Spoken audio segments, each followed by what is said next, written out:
deux petites bêtes, Loulou le pou et Mireille l'abeille. Marie la fourmi, Patouche la mouche, Belle la coccinelle, Camille Barnabé, Siméon le papillon, Carole Chloé et Léon le bourdon. Marie la fourmi, le rendez-vous manqué. Travailleuse et courageuse, Marie la fourmi n'avait qu'un petit défaut. Elle était trop gentille.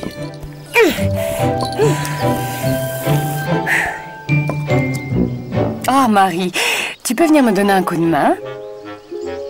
Je voudrais juste changer mon armoire de place. Ça serait avec plaisir, Huguette, mais je dois à tout prix rejoindre les autres fourmis avant la nuit. Oh, juste 2 minutes, c'est promis. Une demi-heure plus tard, Huguette n'avait toujours pas trouvé l'emplacement de sa lourde armoire. Elle changeait d'avis tout le temps. Peut-être plus à gauche.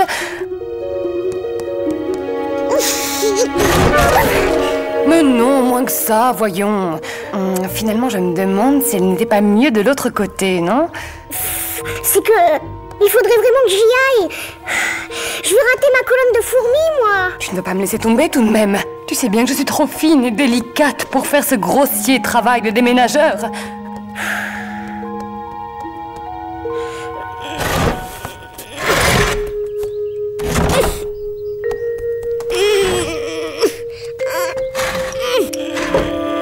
Parfait.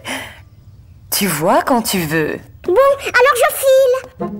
Mais maintenant que l'armoire est là, j'aurais plus de place si on mettait le lit dans l'autre sens.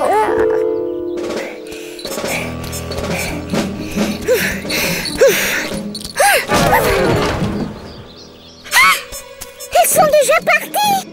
Plus possible de rentrer à la fourmilière. Persuadée d'avoir commis une faute extrêmement grave, Marie imaginait déjà qu'au matin, la reine des fourmis la punirait très sévèrement.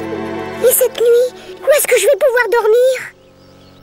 Je suis terriblement désolée pour toi, ma petite. Mais pourquoi reviens-tu ici? Tu as oublié quelque chose? Non, je voulais juste savoir si tu ne trouves pas que les nuits sont fraîches? Oui, on approche de l'hiver, mine de rien. Je me sens un tout petit peu fatiguée. Fais une cure d'étamine, ça fortifie. Faut dire que je n'ai pas eu le temps de manger aujourd'hui. Tu as faim? Quel dommage. Pour ne pas être tentée, je ne garde jamais la moindre miette à la maison. Je suis tellement gourmande. Petite Vénarde, toi qui es dodue et courte sur pattes, tu as la chance de ne pas connaître ce genre de problème. Je te raccompagne jusqu'à la porte. Si, je te dois bien ça.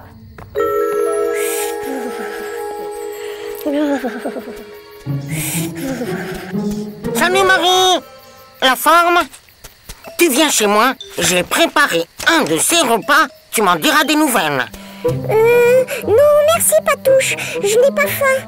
Tant pis, ce sera pour la prochaine fois. Marie mentait par politesse, mais à trop faire de manière, elle risquait de mourir de faim. Finalement, si tu insistes, je suis d'accord. Alors à table. Mais t'es sûr que ça te gêne pas? Sans moi ce fumet. Un délice pour les trous de narines. Qu'est-ce que c'est? Une tarte à la crotte de ver de terre. Tu verras comme les crottes sont bien croustillantes. Il faut que je parte tout de suite. Ah bah pourquoi? Quelle mouche te pique? J'avais complètement oublié que je devais rapporter d'urgence une cerise à la fourmilière. Mais c'est pas la saison des cerises, hein?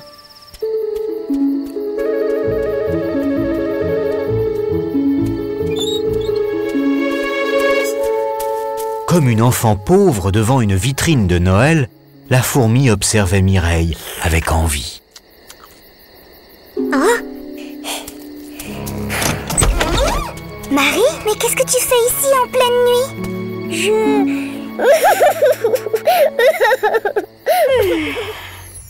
Moi qui n'ai jamais été en retard. Quelle honte! Je vais être punie devant tout le monde.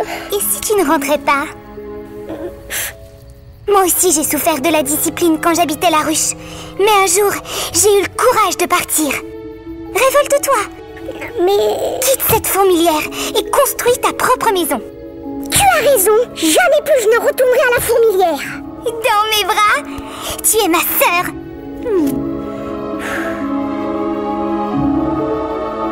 Dors bien. Tu verras comme il fait bon vivre toute seule.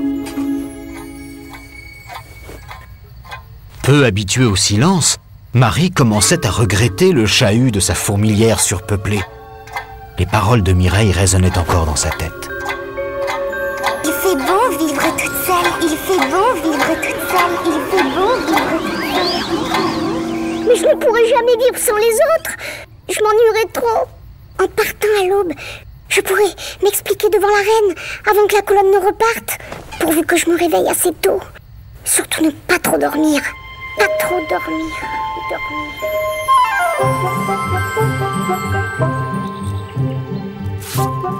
Quelle heure il est? Midi passé. Pour ta première journée de liberté, je ne voulais pas t'empêcher de faire la grasse matinée. Marie?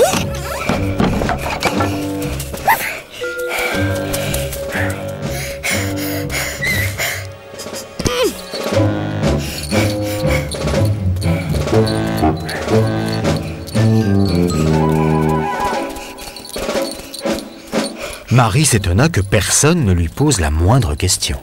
Elles veulent plus me parler. Elles ont trop honte de moi. Elle est très en colère. Qui ça? La reine, voyons. Et pourquoi ça? Vous n'avez rien remarqué? Et la reine non plus? Remarqué quoi? Ben non, rien. Hé, attendez-moi! Si un jour vous croisez une fourmi pressée, surtout n'essayez pas de la retarder. Vous risqueriez de lui faire passer une nuit très agitée.